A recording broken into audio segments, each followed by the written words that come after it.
Assalamualaikum warahmatullahi wabarakatuh. Salam dan bahagia. Hari ini kami kelompok 4 dengan anggota saya Anggun Anggita Utami, Amalia Lintang Ayu Nur Kusuma, Devianisa Arifah Nurul Aulia akan mempresentasikan sedikit hasil diskusi kami tentang Go Private.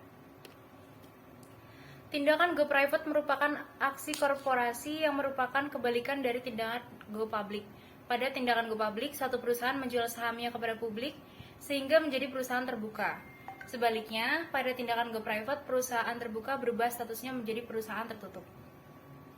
Menurut penelitian, alasan suatu perusahaan terbuka melakukan Go Private adalah karena merasa terbebani oleh biaya-biaya yang harus dikeluarkan dan kewajiban-kewajiban sebagai perusahaan terbuka.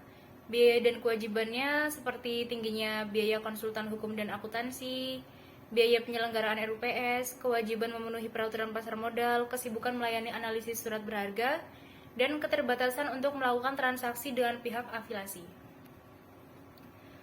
Keuntungan dari Go Private sendiri ada beberapa seperti satu, menghemat biaya administrasi.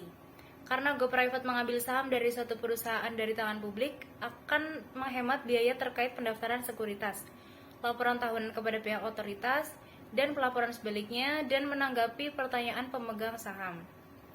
2. Peningkatan insentif manajerial. Kepemilikan meningkat berarti manajer perusahaan mendapat keuntungan langsung dari usaha sendiri, maka efisiensi manajerial cenderung meningkat setelah berubah menjadi perusahaan Go Private. Yang ketiga, meningkatkan fleksibilitas manajerial. Sumber lain nilai berasal dari peningkatan fleksibilitas yang tersedia bagi manajer perusahaan sebagai perusahaan swasta yang private. Ada 3 prosedur yang harus dilalui dalam proses Go Private. Yang pertama, yaitu memperoleh persetujuan RUPS pemegang saham independen. Yang kedua, melakukan penawaran tender. Dan yang ketiga, pasca penawaran tender. Yang pertama, memperoleh persetujuan RUPS pemegang saham independen. Jadi, perusahaan yang hendak melakukan Go Private wajib menyampaikan agenda RUPS independen mengenai rencana Go Private beserta draft surat edaran bagi pemegang saham kepada Bapepam selambat-lambatnya 7 hari sebelum pemberitahuan. Agenda RUPS itu biasanya berisi tentang rencana delisting, perubahan status perusahaan dari terbuka menjadi tertutup, serta perubahan anggaran. Salah satu agenda penting yang juga harus diperhatikan adalah agenda penunjukan penilai independen oleh pemegang saham independen untuk melakukan penilaian atas efek atas saham perseroan. Mengingat bahwa Go Private dilakukan melalui penawaran tender atas saham perusahaan, maka informasi mengenai rencana Go Private sangat mempengaruhi harga saham perseroan. Untuk menghindari fluktuasi harga, perseroan dapat menunjukkan permohonan suspend perdagangan saham kepada bursa efek di mana perusahaan tersebut dicatat. Yang kedua, melakukan penawaran tender. Jadi setelah memperoleh persetujuan dari pemegang saham independen, maka pelaksanaan Go Private wajib dilakukan melalui penawaran tender.